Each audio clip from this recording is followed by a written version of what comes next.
Hello guys and welcome back to episode 4 of our RTG career mode here with Sheffield United. We're returning today with 5 big games in the Premier League, which include both Manchester United and Arsenal to close out October. We then take on Wolves at home at Bramall Lane before heading to the Amex to take on the Seagulls Brighton, before closing out the month with another home game, this time against Bournemouth. So 2 really tough games to kick off the start of the episode, with Manchester United and unbeaten Arsenal away at the Emirates. We've moved away from the relegation zone, but it's still very congested in the middle of the table. Let's jump into it. United at home in the first game. So a pretty poor run of form in the previous episode. Obviously we ended slightly stronger with that point that we snatched late on at the London Stadium, and then of course our win also in London against Fulham at Craven Cottage. So that was good to see. Got us a little bit more back on track after a really poor run, but 2 really tough games to kick off the episode here, starting with United at home. Positive start though. Onana takes that cross and looks to get United on the attack. Oh, that's a bad giveaway by the captain, John Egan. And Morata's in behind and he squares it to Bruno Fernandes.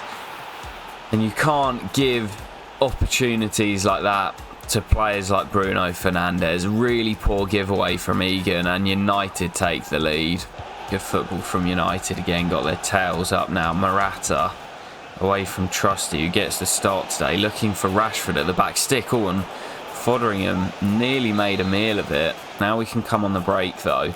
And Vinny Souza leads that break and finds McBurney off the back of his first goal of the season. In the last one, McBurney denied by Onana, and we may not get a better opportunity than that. Corner will be swung in by Norwood. Oh, it's a great header, and it's just over the top. I think it was McBurney given away to Archer. Norwood, McBurney, hold it, Ollie. That's good. Now brings in Bogle around the corner. Bogle to the byline, pulled across to Harmer, and that's another huge save. Well, some positive signs at the end of that first half, and this game is by no means done. Gifted United the goal, and we've had a few chances to get back into it. We just have to keep working away. Martinez runs into trouble. McBurney into Cameron Archer. And I see McBurney through the middle. Not the quickest Ollie McBurney, but he will get there. He's done well. Ollie McBurney for Sheffield United. Oh, Bruno brilliantly away from Vinicius. Now it's Morata into Rashford. United looking for that second goal to kill the game off. Lovely build-up. Morata. Oh, it's a cracking strike. That second goal really killed us and we ran out of steam. Created chances when the game was at 1-0, but United just got too much quality for us. There's a big gulf in class at the moment, but some positives to take from that. It doesn't get any easier for the Blades as we now travel to undefeated league leaders Arsenal. They've flown out of the blocks as they did last year, and they have quite a healthy lead at the top of the table. We did have some good moments against United in that previous game, so I think that we'll be able to create in this game. It's just whether we take those chances. Oh, that's a terrible tackle. But yeah, just a matter of whether we can take those chances as McBurney heads us into the lead. Second goal of the season for the Scot, and what a time to get it. A big punt into the middle from Hayden Hackney. McBurney rises highest and loops it in over Aaron Ramsdale, and Sheffield United take a shock lead at the Emirates. Harmer's over this. It is just about in range. Gus Harmer gets it up and over, and Ramsdale has to scurry across. It's been a really promising start from the Blades here. Ødegaard away from Trusty, who's looking to get back at him. And Saka to the byline to Ødegaard. Oh, and Foderingham just about gets away with it. Arsenal just growing in confidence and getting into the game. Corners played short.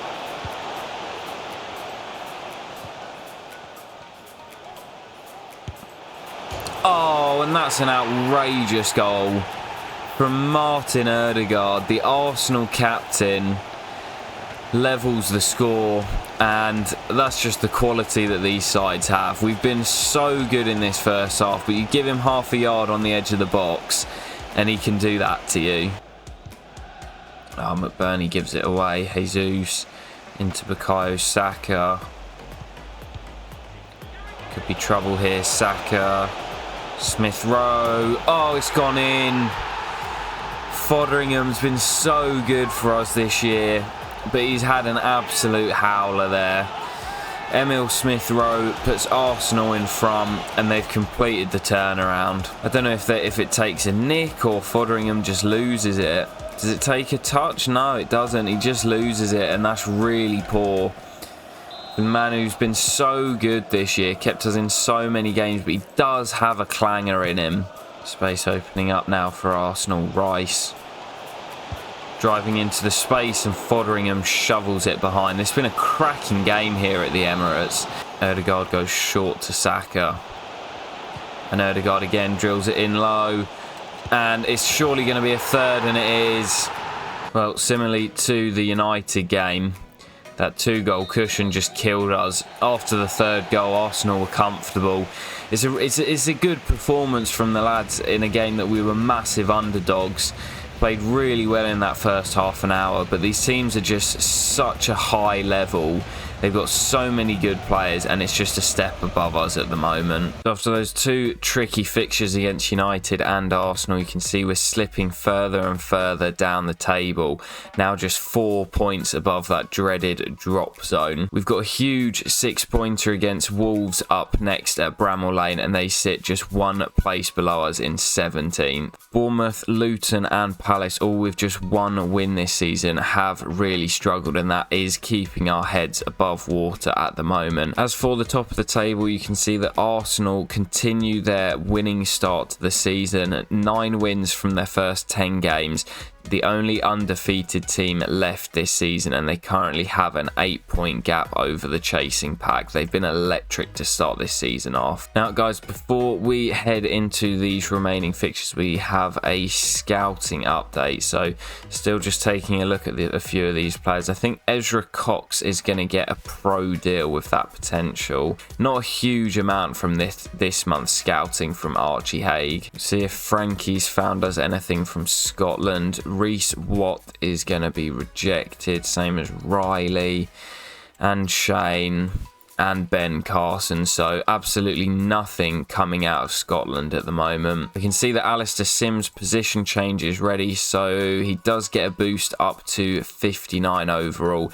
He definitely looks like the best prospect, I would say, in the academy at the moment. But Ezra Cox, young English goalkeeper, just 15 years of age, has some pretty good potential himself. So yeah, not a huge amount in the academy at the moment, and definitely nobody anywhere near the first team at the moment. And with that in mind, we do of course have Theo Vaughan, the 4-star scout that we bought in the previous episode. Now I was going to wait to send him out to get some suggestions from you guys, but I'm actually thinking that maybe we should just crack on and send him out. Obviously we've got Archie in England, Frankie in Scotland, so maybe we send Theo out to another of the British Isles. I'm thinking maybe Wales for 6 months. So time for this big clash now against Wolves down the bottom of the table. If they win, they will leapfrog us and would drop us down to 17th place in the table. So we really need to make sure that we avoid defeat in this one at a minimum. I really want to get the 3 points so we can start moving away from the relegation zone, but I probably would take a point. So really crucial game here at Bramall Lane.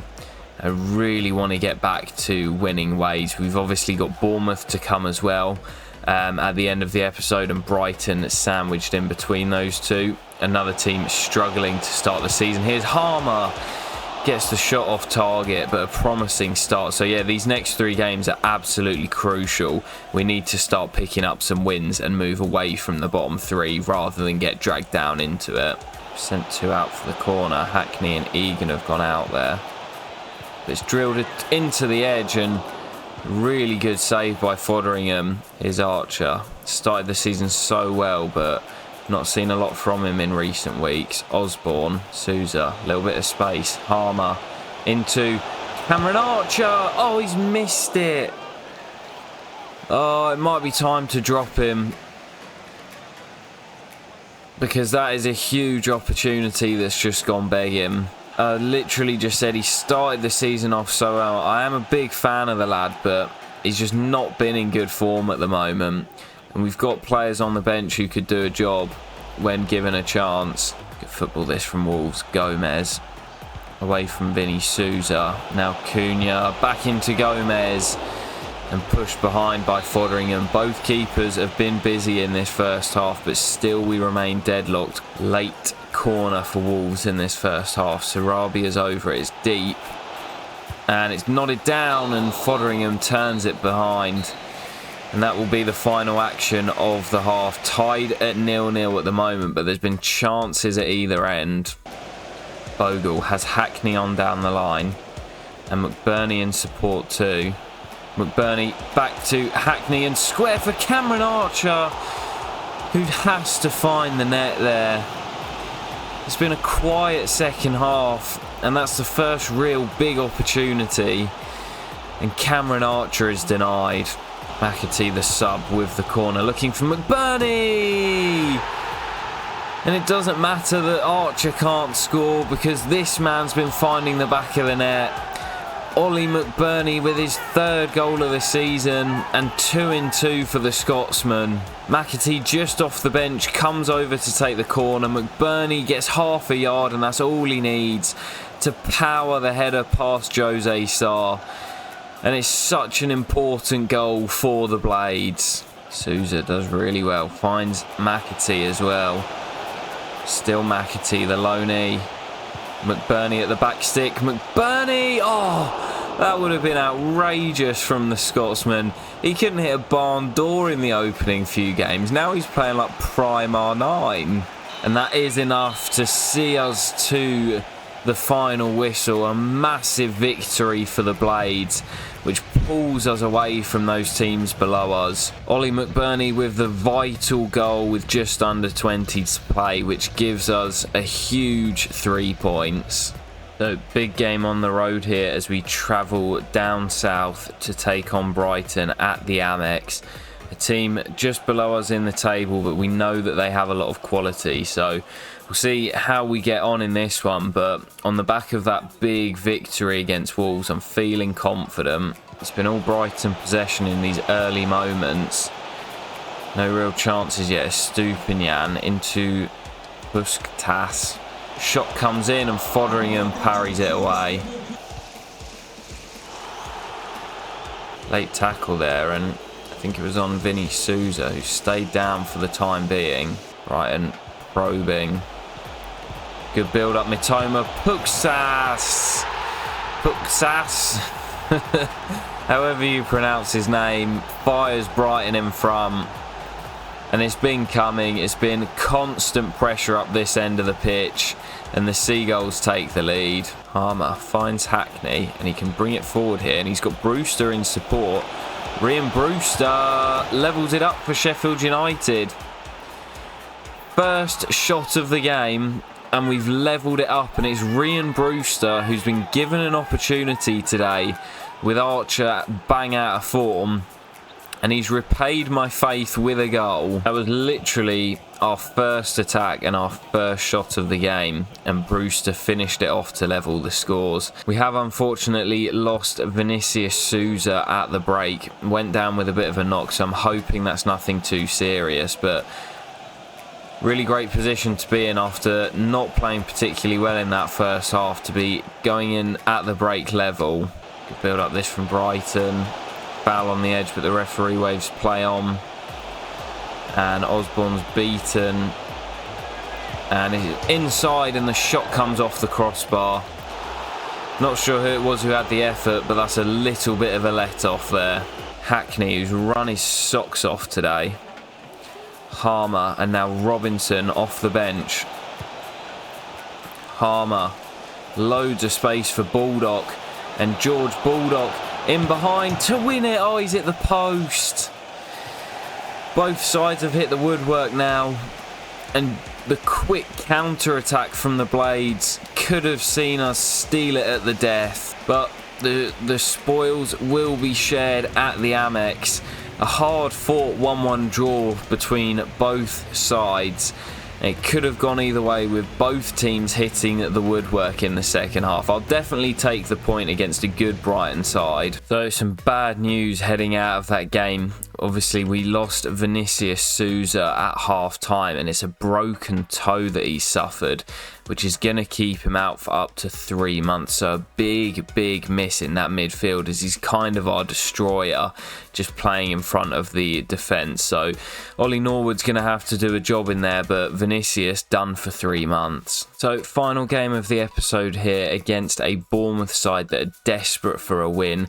We are just extending the gap to the bottom 3. Bournemouth sat in that final relegation spot in 18th place, and you can see that we are 7 points clear of them at the moment. So a win here would be massive and could move us 10 clear of Bournemouth. So already quite early in the season, but a really big game this. Obviously we got the late winner against Wolves, held on for the point against Brighton. If we can get a win or even avoid defeat here against Bournemouth, we'll be in a really good position. Oh, and they're in. Kiefer Moore, what a tackle that is by Captain John Egan. Adams away from Norwood. Maybe missing Vinny Souza in there, and again John Egan throwing himself in front of the shot. Great play by Ben Osborne. Brewster.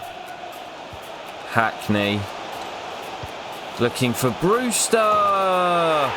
And it's 2-2 for the Englishman. Brought back into the lineup away at Brighton. And he now has 2 in as many games. Not very good from the goalkeeper. But Ryan Brewster gets his 2nd Premier League goal of the season and puts us ahead once again. Massive goal is Alex Scott for the Cherries. We're definitely missing Vinicius Souza in that midfield. And it's a great ball through, and Bournemouth are level. Break could be on here. Ryan. Go on, Ryan, lad. Oh, he sent him off. Oh, I don't believe it. Oh, I can't believe he sent him off. Just trying to go for the ball. It is through the back. I think a yellow probably would have sufficed. But it's the 3rd red card that Sheffield United have seen this year. Trusty into Norwood. Bogle on the move. Brilliant run. Bogle looking for Harmer. Brilliant header. Oh, it's a great ball through. Sinistera had the pace to get away from our defence. Kiefer Moore rolled it through to him, and the first touch is brilliant. Beats Fotheringham, and our lead is gone. Oh, Bournemouth have a chance to seal it here. Sinistera, it's gone through Fotheringham, and that will do it. Sinistera makes the difference off the bench, and it's a huge 3 points for the Cherries. Well, that win for Bournemouth keeps them well and truly in the race and just drags us back down into the relegation battle. 3 teams on 11 points, Forest and Palace on 14, and us and Fulham just ahead on 15. It's very tight at the moment, but still a long way to go. Guys, I hope you have enjoyed this episode of the RTG Career Mode, and I will catch you in the next one very soon. Peace.